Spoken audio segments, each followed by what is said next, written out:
உலக வாழ் இஸ்லாமியர்கள் புனித ஹஜ் பெருநாளை இன்று கொண்டாடுகின்றனர். புனித ஹஜ் பெருநாளை முன்னிட்டு நியூஸ் ஃபர்ஸ்ட் வழங்கும் விசேட தொகுப்பு அடுத்து.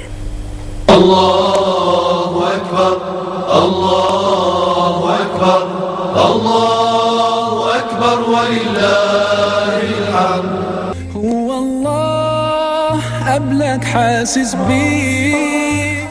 உலகளாவிய ரீதியாக இஸ்லாமியர்களால் கொண்டாடப்படுகின்ற ஒரு முக்கிய பண்டிகை ஈதுல் அல்ஹா எனப்படும் புனித ஹஜ் பெருநாள் ஆகும். இறைவனின் தூதர்களில் ஒருவரான இப்ராஹிம் நபியின் தியாகத்தை நினைவுகூறும் விதமாக இஸ்லாமிய நாட்காட்டியின் பிரகாரம் துல்ஹஜ் மாதம் பிறை 10 ஹஜ் பெருநாள் கொண்டாடப்படுகின்றது. வசதி படைத்த முஸ்லிம்கள் இஸ்லாத்தின் 5 முக்கிய கடமைகளில் இறுதி கடமையான ஹஜ்ஜை நிறைவேற்றுவதற்காக புனித மக்கா சென்று மார்க்க கடமைகளில் ஈடுபடுவார்கள். உலகின் சகல பாகங்களிலும் இருந்து ஹஜ் கடமையை நிறைவேற்றுவதற்காக புனித மக்கா மாநகரில் மொழி மற்றும் பிரதேச வேறுபாடுகளை கடந்து லட்சக்கணக்கானவர்கள் ஒன்று கூடி ஹஜ் வழிபாடுகளில் ஈடுபடுவது இந்த தினத்தின் விசேட அம்சமாகும்.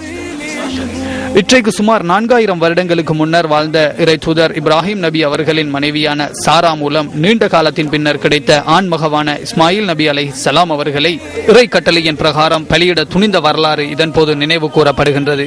நபி இப்ராஹிம் அலைஹிஸ்ஸலாம் அவர்களின் அன்புக்குரிய மகன் இஸ்மாயில் அலைஹிஸ்ஸலாம் அவர்களை பலியிட துணிந்த போது எல்லாம் வல்ல இறைவன் வானவர் ஜிப்ரீல் அலைஹிஸ்ஸலாம் அவர்கள் மூலம் அதனை தடுத்து ஒரு ஆட்டை இறக்கி வைத்து அதனை பலியிடுமாறு கட்டளையிட்டான். இறை தூதர் நபி இப்ராஹிம் அலைஹிஸ்ஸலாம் அவர்களின் தியாகத்தை நினைவு கூறும் வகையில் இஸ்லாமியர்கள் புனித ஹஜ் பெருநாளை கொண்டாடுகின்றனர். இந்த தினத்தில் ஹஜ் சிறப்பு தொழுகையை நிறைவேற்றிய பின்னர் உல்ஹியா கடமையையும் நிறைவேற்றுவார்கள். அல்லாஹு அக்பர், அல்லாஹ்